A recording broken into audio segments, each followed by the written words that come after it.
দই একটু দিয়ে দিলাম।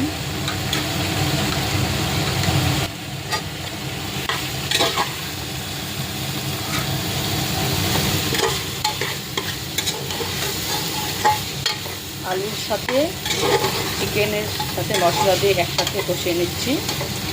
আর এদিকে জল ফুটাচ্ছে, এই জলটা ঝোল দেওয়ার সময় দিয়ে দেব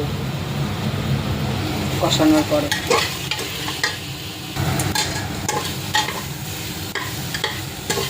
এখন জল দেওয়ার সময় হলো।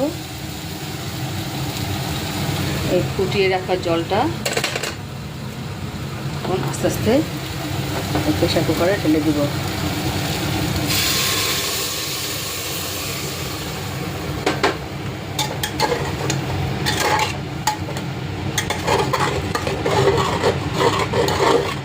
তারপর সিটি মেরে নেব,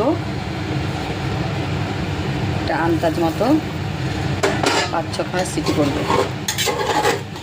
এই আন্দাজ করলাম যে 5-6খানা সিটি করলে ঝোলটা হয়ে যাবে।